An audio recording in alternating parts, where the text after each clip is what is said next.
Freeman. Rory Woods, side-to-side charge, not so sure. Brian Mallon involved. Have a look on Rory Woods. That was a very high tackle, a very hard tackle. That was a very hard tackle. Oh, he got him straight. He got him straight. The elbow, isn't it? With the elbow, I think so. I don't think, in fairness, coming in, he meant it. Brian Mallon, a straight red card. He's gone. Armagh down to 14 players, just as they were last year when McDonald was sent off in the qualifier. Rory Woods is very shaken up, and it was that elbow up towards the head of Rory Woods which the referee saw, and a straight red, and Brian Mallon is gone. Armagh down to 14. Second half underway here at Casement Park. Beautiful afternoon now. Monaghan with the advantage of the extra man, and with the wind at their backs in the second half. Armagh have made two changes. James Lavery, who carried an injury into this match, is on, and so is Kevin Dias, I beg your pardon. Dias wearing number 20, Lavery wearing 25, as Monaghan look to get the first score of the second half, and they've got it from Tommy Freeman, and that is the perfect start for them. Breaks down for Colin Walsh. He's had a fine debut in Championship football for Monaghan, and Walsh is coming forward, gets it from McManus. Colin Walsh lets it off to Kieran Hanratty, and Hanratty slots that over 3 in a row, and he punches the air in delight.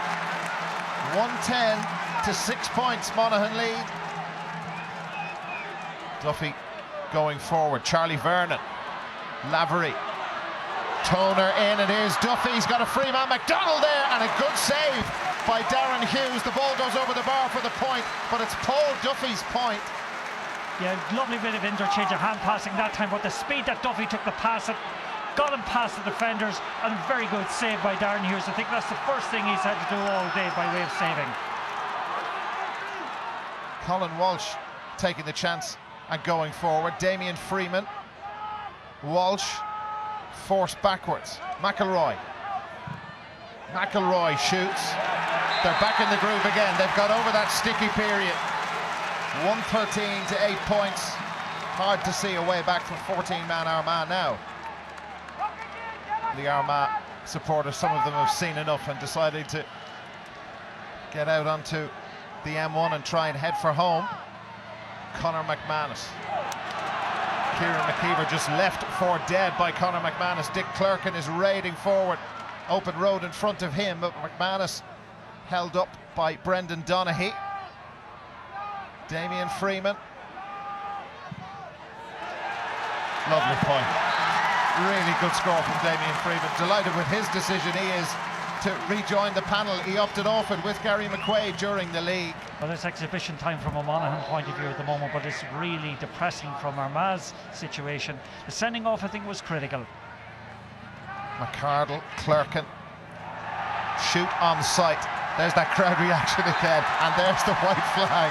Must be all his family behind him.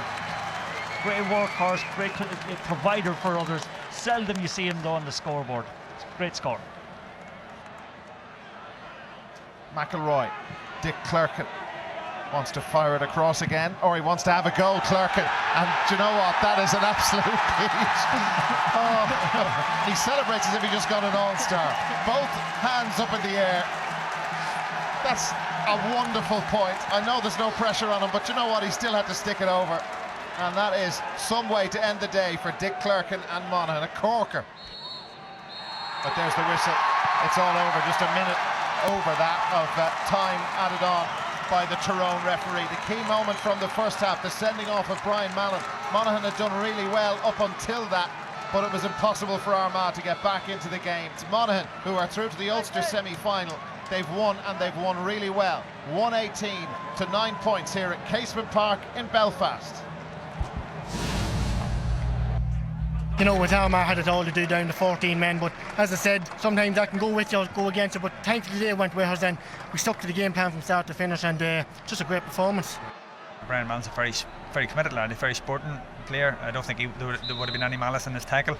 I haven't seen it close on. You don't see these things properly from 60 yards away, but Brian felt he just went in to make a shoulder tackle, and but that's life. Sometimes you lose players and things go against you. It's how you react to that, and probably today we didn't handle it too well.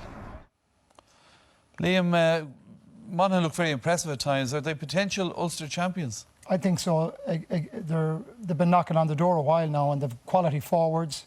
Dick Clerkin was brilliant in midfield. You know, big, strong, working type midfielder. You know, you've got the Freemans, you've got Finlay pulling the strings at centre forward. The way things are set up now, the way teams set up defensively, if you lose a player, Des, it's over. You're done. And Brian Mallon got sent off after about 25 minutes.